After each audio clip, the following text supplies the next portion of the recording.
Hello everyone, welcome to the lecture series on operating system. I am Mrs. Gitanjali Mahamonukar, lecturer and research scholar at Department of Computer Engineering, Dr. Babasaheb Ambedkar Technological University, Loneri. The books that I am going to refer for this lecture series are Operating System Concepts by Galvin and Operating System by Achyut Godbole and Atul Kahate. This is the 8th lecture in this lecture series titled iOS, that is part of types of operating system.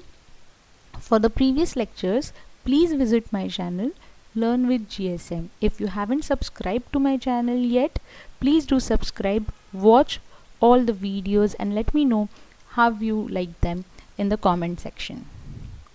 In this lecture, I'm going to discuss about operating system, iOS, and its software development kit, and also we'll see the different layers in the iOS architecture. Basically, what is iOS? It is an operating system that runs on iPad, iPhone and iPod touch devices. This operating system manages the device hardware and provides the technologies required to implement native applications. Basically, iOS is the operating system by Apple, and the iOS software development kit contains the tools and interfaces needed to develop, install, run and test native apps that appear on an iOS device's home screen.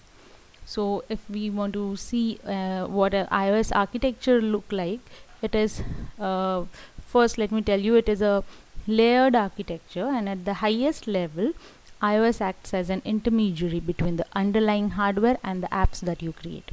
So apps do not talk to the underlying hardware directly. Instead, they communicate with the hardware through a set of well-defined system interfaces, and these interfaces make it easy to write apps that work consistently on devices having different hardware capabilities. So the first layer, that is the Cocoa Touch layer, it consists of key frameworks for building iOS apps, and these frameworks define the appearance of your app, and they also provide the basic infrastructure and support for key technologies such as multitasking, touch-based input, push notifications and many high-level system services. Now, frameworks for iPhone app development in Cocoa Touch layer consist of the following. First is the Event Kit framework or UI framework, which gives view controllers for showing the standard system interfaces for seeing and altering calendar related events. Then you have the Game Kit framework. It implements support for Game Center, which allows user share their game related information online. And iAd framework, it allows you deliver banner based advertisements for your app. Then you have MapKit framework. It gives a scrollable map that you can include into your user interface of app. Then you have PushKit framework. It provides registration support for voice over IP apps, VoIP apps. Okay. Then you have Twitter framework. It supports a user interface for generating tweets and support for creating URLs to access the Twitter service. Then you have UIKit framework, which is a user interface kit framework. It gives vital infrastructure for applying graphical event driven apps in iOS.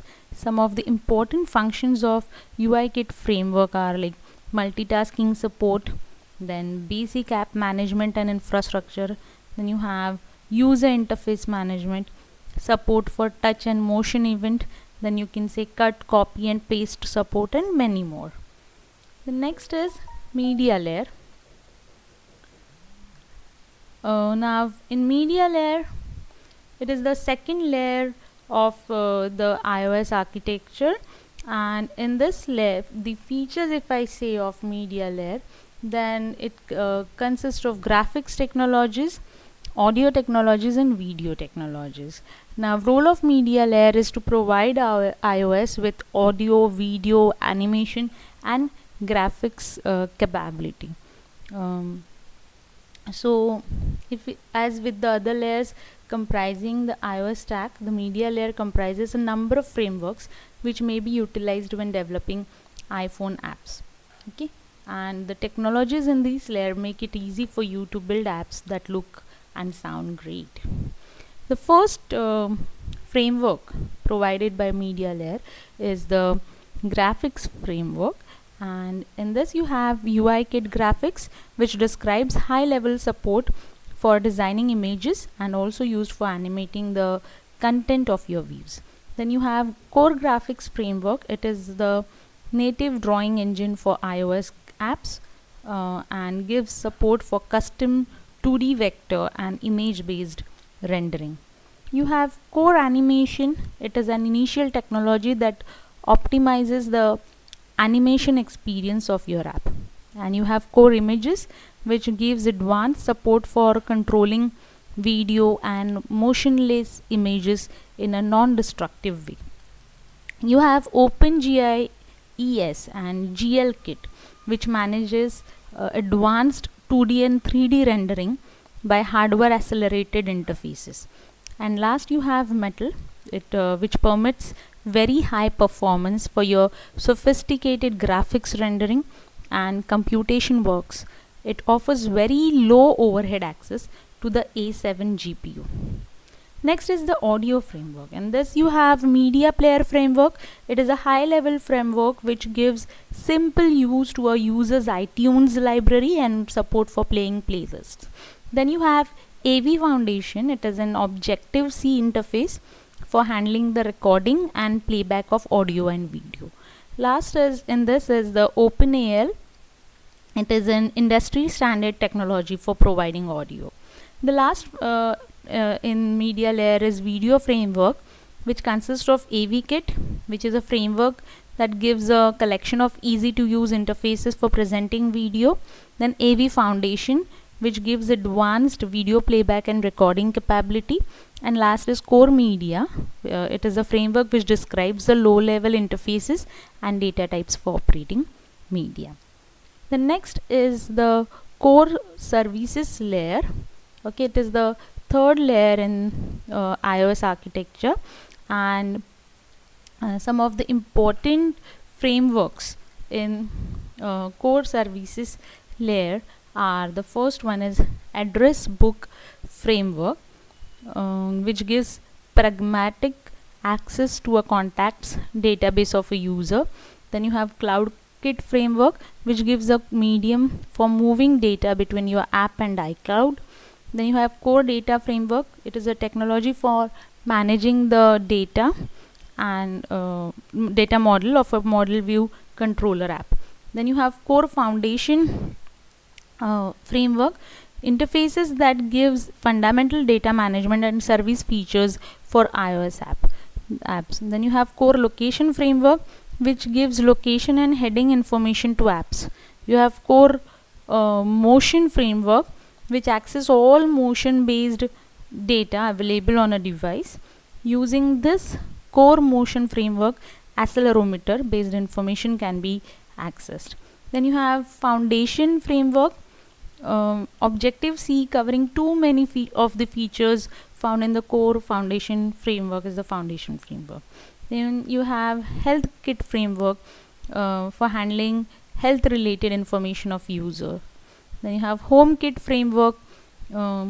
It is again a new framework for talking with and controlling connected devices in a user's home. You have Social framework. It is a simple interface for accessing the user's social media accounts. And StoreKit framework, which gives support for the buying of content and services from inside your iOS apps, and a feature known as in-app purchase. So this was all about the core services layer. The next is core OS layer, which is the last layer in this iOS architecture, and it holds the low level features that most other technologies are built upon.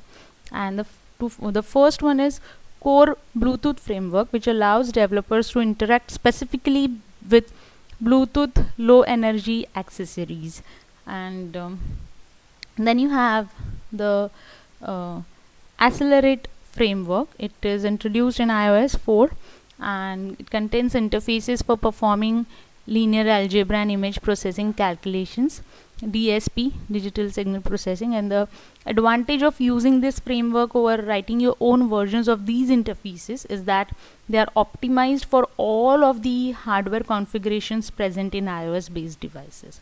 Therefore, you can write your code once and be assured that it runs efficiently on all devices.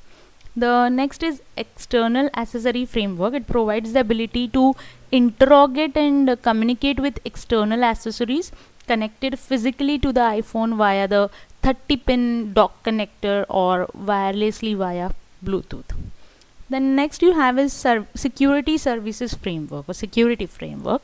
It provides all the security interfaces you would expect to find on a device that can connect to external networks, including certificates, public and private keys, then trust policies, keychains, encryption, digests, and hash-based message authentication code, that is HMAC. Next is local authentication framework. Local authentication framework again is related to security. Okay, and so this was all about the different layers, or to be very specific, the 4 layers of iOS architecture.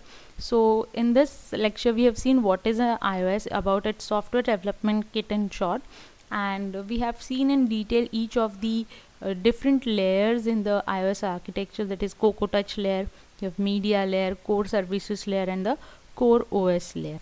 So I hope you would be able to answer after this, like what is the explain the Cocoa Touch layer of iOS architecture, the media layer, then the different frameworks in core services layer and core OS layer of iOS architecture. So thank you for watching my video. If you have liked it, please do not forget to like, comment and share the video. If you haven't subscribed to my channel yet, please do subscribe and hit the bell icon for getting notifications of my whenever I upload any video. Thank you.